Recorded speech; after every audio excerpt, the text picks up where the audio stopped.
He's back. Donald Trump is once again setting fire to the political and economic stage.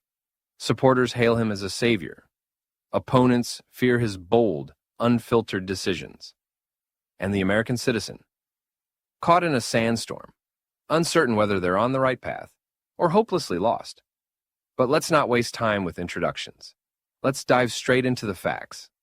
In just the first 100 days of his second term, President Trump reinstated and supercharged tariffs.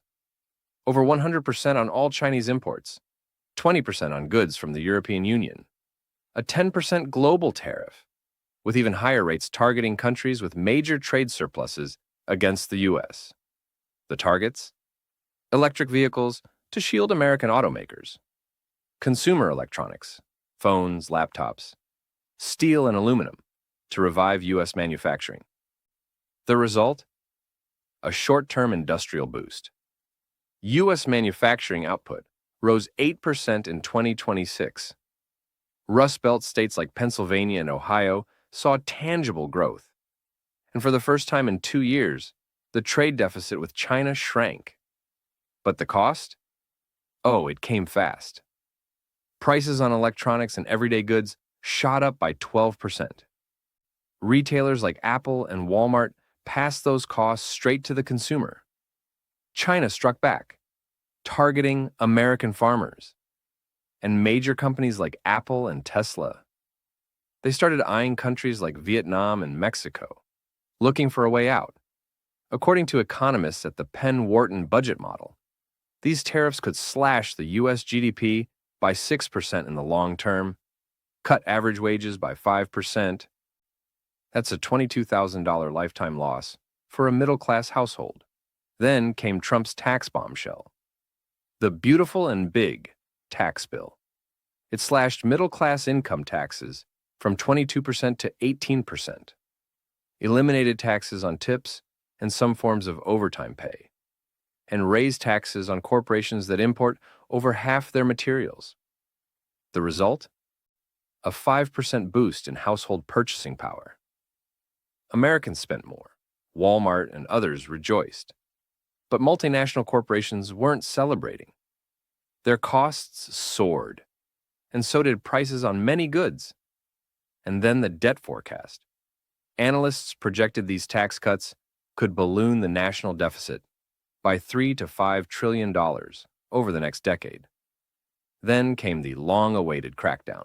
Trump launched mass deportations of undocumented immigrants, a move that shook the foundations of entire sectors.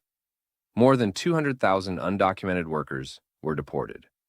Temporary agricultural visas slashed. According to the Pew Research Center, there were an estimated 10.5 million undocumented immigrants in 2021, and about 50 to 70% of U.S. farm workers undocumented. Suddenly, farms had no workers. Agricultural production plummeted. Fruit, vegetables, meat, prices jumped 15%. American families paid the price.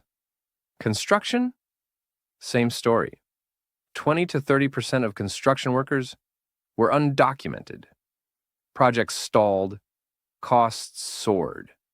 Real estate took a hit. The entire economy started to feel the squeeze. These immigrants paid taxes, spent money, drove demand. Without them, GDP dropped, consumption declined. Still, supporters of the policy argue more jobs opened up for Americans. Social services faced less pressure. The labor market began to reset. Meanwhile, Trump slashed $163 billion in non-defense spending. Programs in environmental protection and renewable energy took the hit. Defense spending held steady at $893 billion. Funds were funneled into infrastructure, especially in states like Texas. But foreign aid and military presence abroad? Shrinking fast. That vacuum didn't go unnoticed. Russia saw its chance. With the U.S. retreating from the Middle East, Russia expanded its role in Syria and Egypt. In Africa, where U.S. development aid once flowed, Russia sealed new security deals. China wasn't far behind. In Asia, it flexed in the South China Sea. In Africa and Latin America, it signed massive investment deals. While America pulled back, others moved in. Trump's second term, a whirlwind of bold economic strikes, sweeping reforms, and global recalibrations. Yes, manufacturing surged, but so did prices. Yes, middle-class families had more to spend, but the debt loomed large. Yes, immigration laws were enforced, but at what cost to critical industries? And globally. As America looked inward, its rivals stepped forward. So now we ask, do these policies make America stronger, or do they isolate it further from a world that's moving fast? Tell us what you think in the comments. Don't forget to like and subscribe for more hard-hitting breakdowns. Thanks for watching.